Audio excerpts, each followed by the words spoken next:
Meu nome é Isis, meu doutorado é em psicobiologia, que é uma misturinha de psicologia com biologia.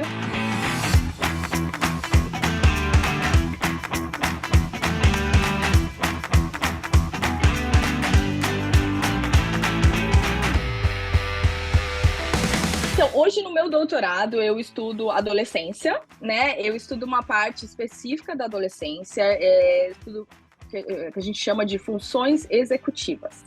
Esse nome, funções executivas, ele está relacionado com algumas habilidades que o nosso cérebro tem, habilidades que são envolvidas com o que a gente chama de atenção.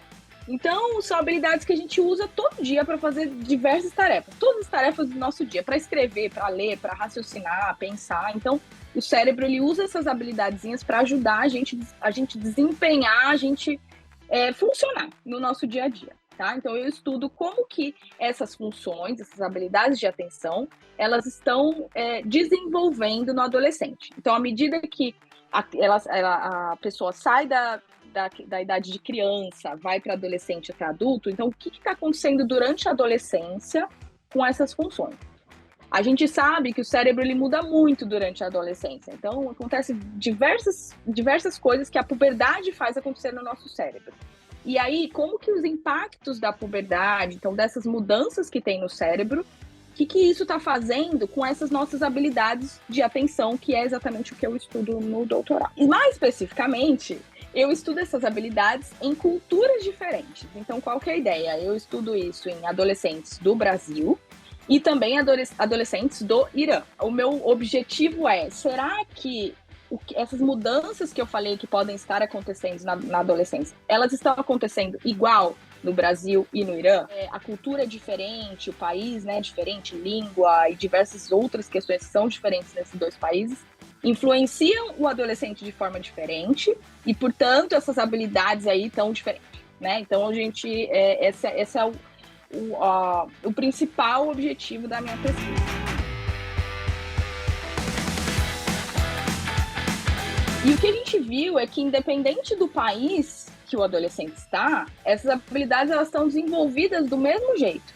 Então, comparando adolescentes de países diferentes com a mesma idade, eles têm o mesmo nível de desenvolvimento dessas habilidades. Então, independente do país, de que língua que fala, de quanto estudou, em que escola estudou, como são os pais, independente desses fatores que a gente chama de cultura, o cérebro essas habilidades estão desenvolvendo igual nos dois países. E aí, para fazer isso, para entender como que essas habilidades estão desenvolvendo no adolescente, a gente tem que medir de alguma forma, né? Porque eu não posso só conversar com o adolescente e descobrir o que está acontecendo no cérebro dele. Então, a ideia é que a gente desenvolve alguns testezinhos que a gente aplica. Então, a gente chama o adolescente no laboratório, aplica uns testes com ele para entender, dependendo do resultado, a gente consegue saber em que fase de desenvolvimento essas habilidades estão. Então, se está mais perto do adulto, por exemplo, está mais perto da criança, então, em que fase ali que o adolescente pode estar com relação às habilidades, às funções executivas, que são as habilidades que eu estudo.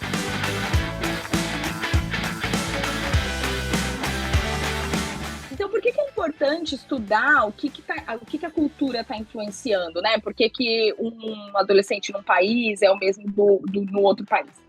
Porque esses testes e essas habilidades, elas são importantes para a gente entender o funcionamento do cérebro como um todo, e a gente entender como que esse adolescente, ele vai se tornar, como que ele vai ser um adulto lá na frente. Então, como que ele vai desempenhar na sua vida profissional, na escola. Então, diversos resultados que ele vai ter na vida podem estar relacionados com o quão bem ele vai nesses testes e o quanto essas habilidades estão se desenvolvendo. E isso também é importante para entender questões clínicas. Então, quando a gente fala questões clínicas, alguns fatores do desenvolvimento que não desenvolveram tão bem. Então, alguns tipos de problemas no desenvolvimento do adolescente que a gente vai identificar a partir desses testes.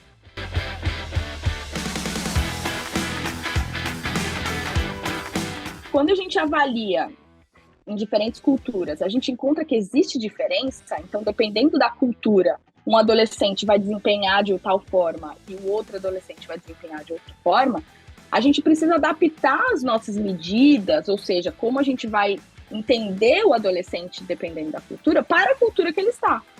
Senão a gente não consegue entender nada, né? Porque eles já são diferentes do início.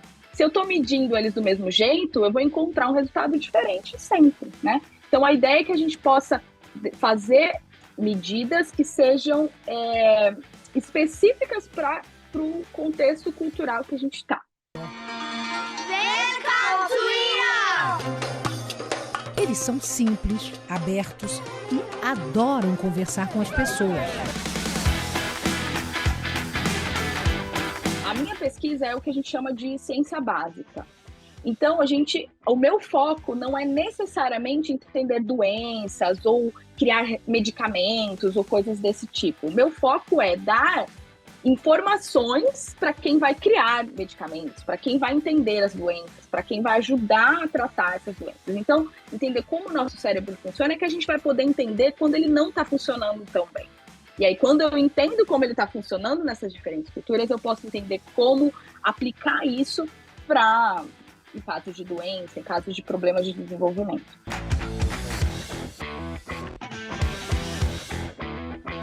Existe uma teoria que diz que essas habilidades elas estão desenvolvidas em 3 funções. A primeira função a gente chama de inibição, a segunda função a gente chama de alternância e a terceira função a gente chama de atualização. A inibição ela é basicamente o que o nome diz, ela inibir alguma resposta que você teria automática. Então, vou dar um exemplo, um pouco engraçado, que por exemplo, todo mundo já viu Chaves, né? E via que o Chaves, ao invés de chamar o professor de Girafales, ele chamava o professor Linguiça. Dar bola, porque seja como for, o professor Linguiça é o professor. Então, a inibição quando você pergunta pro Chaves qual é o nome do seu professor, ao invés de ele falar professor Linguiça, que é a resposta automática que ele teria, ele tem que inibir o professor Linguiça e falar professor Girafales. Então, essa é uma habilidade, talvez o Chaves não esteja tão desenvolvido nela. E aí ele fala professor linguista, tá? Então, quando ele inibe, ele fala professor Girafales. Então, esse é um exemplo interessante. E aí a gente tem a função de atualização, que a gente tem uma capacidade limitada na nossa memória, que a gente chama de memória de curto prazo, não vou entrar muito nisso, mas a gente tem uma capacidade um pouco limitada. Então, quando a gente está ouvindo, por exemplo, uma pessoa contar uma história, a gente vai guardando aquela informação. Só que, como a nossa capacidade é limitada, a gente tem que ir limpando a informação que não é mais tão relevante para caber mais informação nova. E, para isso, a gente precisa dessa habilidade que é chamada de atualização. Quanto melhor a atualização, melhor eu sou em tirar fora o que não me interessa mais para trazer informação nova.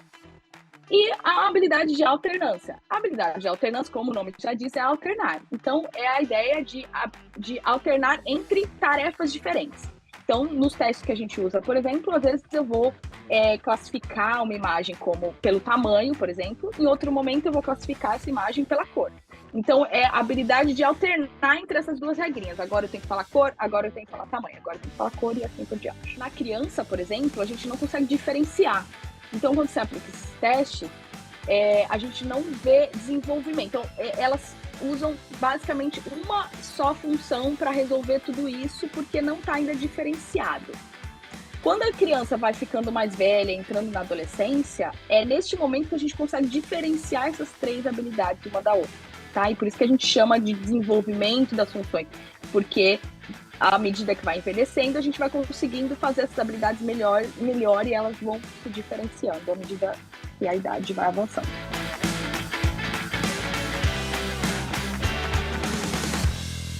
E como eu falei, para a gente entender o que está acontecendo no cérebro, a gente cria teste, né? Para ver a performance e aí então falar, olha, isso aqui está mais desenvolvido, menos desenvolvido. E esses testezinhos, normalmente, como a gente faz? A gente chama o adolescente no laboratório, vai até o adolescente na escola, por exemplo, e a gente aplica esses testes. Então, pega papel, caneta, marca o tempo, faz tudo presencial. Só que veio a pandemia em 2020 e a gente não tinha mais como fazer esses testes de forma presencial. Então, um dos objetivos do meu estudo também foi adaptar esses testes para aplicar de forma online. E aí, a gente aplicou com alguns adolescentes depois que a pandemia começou, e o que a gente fez foi comparar. Será que quando eu aplico de forma presencial, eu encontro o mesmo resultado de quando eu aplico de forma online, porque poderia ser diferente, poderia, porque é online, ser mais lento no teste, e aí por isso parecer que eu tenho a habilidade um pouco menos desenvolvida, por exemplo, poderia. Mas também poderia ser igual, que foi o que a gente encontrou. Então, o meu estudo mostrou que não importa como eu aplico esses testes, se é presencial ou online, eu consigo ver o mesmo resultado. E por que isso é importante? Porque agora eu consigo alcançar muito mais pessoas, eu não preciso ir até a escola, por exemplo, para aplicar um teste com o adolescente. Eu posso simplesmente, o adolescente liga o Google Meets, e eu ligo o Google Meets aqui, a gente faz o teste e eu consigo ter os meus resultados, consigo avaliar o adolescente sem que ele precise nem sair da casa dele. E não só isso, eu consigo aplicar, inclusive, em outros países, por exemplo. Consigo fazer isso à distância, eu consigo aplicar com pessoas que não podem sair de casa. Se a gente utilizar isso não só para adolescente, mas, por exemplo, em condições médicas, condições clínicas, que a pessoa não pode sair de casa, por exemplo, eu posso aplicar. Inclusive, se a pessoa estiver com Covid, eu posso aplicar o teste se a pessoa estiver com Covid.